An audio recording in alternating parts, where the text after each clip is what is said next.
Hey family, so before I get relaxed and, get myself together, get my whole life, I wanted to talk to y'all real fast because I haven't been up here for a long time. So hello to all my family, my friends, people that I love, people I don't know.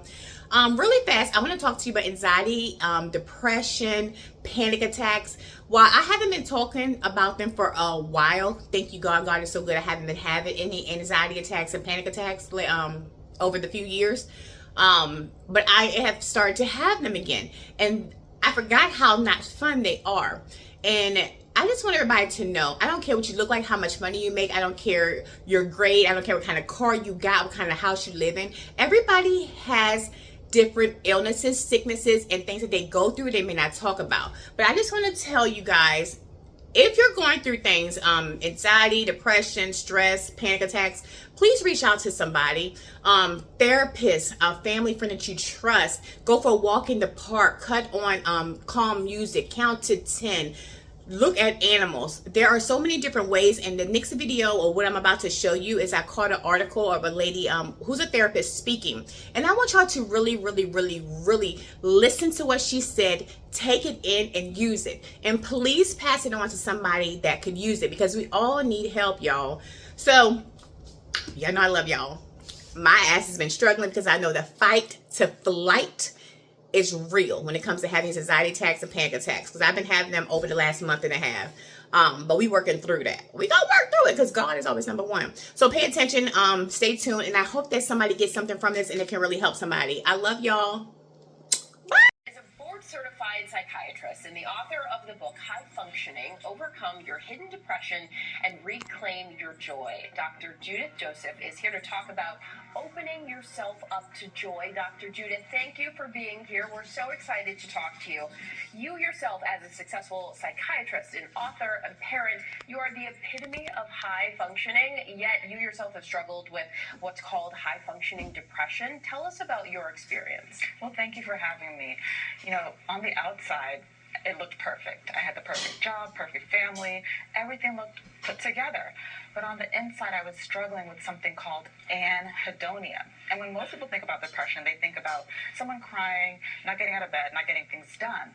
They don't think of someone who is pathologically productive, getting things done, but lacking joy. So I wanted people to really understand this. Think about the mother who has to go to work, take care of her kids. Think about the entrepreneur, the healthcare provider. They can't slow down. They're the rock. So many of us struggle with a lack of joy called anhedonia, and we don't really fully understand what's happening. Did you understand it as depression for yourself? You know what? I study this.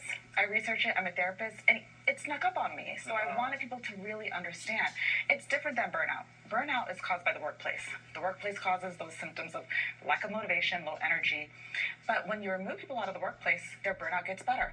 High functioning depression is different. Even when you leave the workplace, you're still busy. You can't sit still. You're taking out your kids' projects. You're doing a side hustle. There's something internal happening.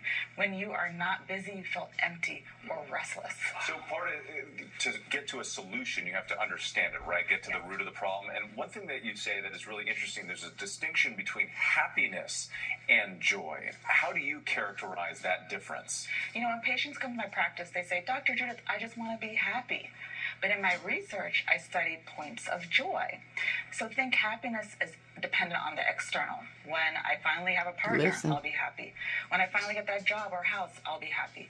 Something on the outside has to happen for it to happen. Whereas joy is internal.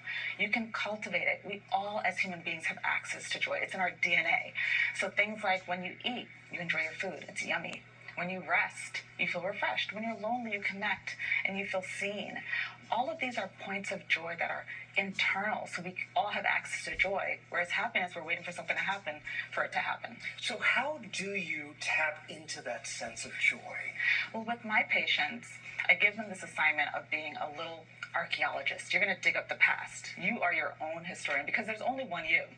So we'll do things like we'll bring in old pictures. We'll look at times in the past when they were joyful, and we'll try to understand, what were you doing? What were your hobbies? Who were you around?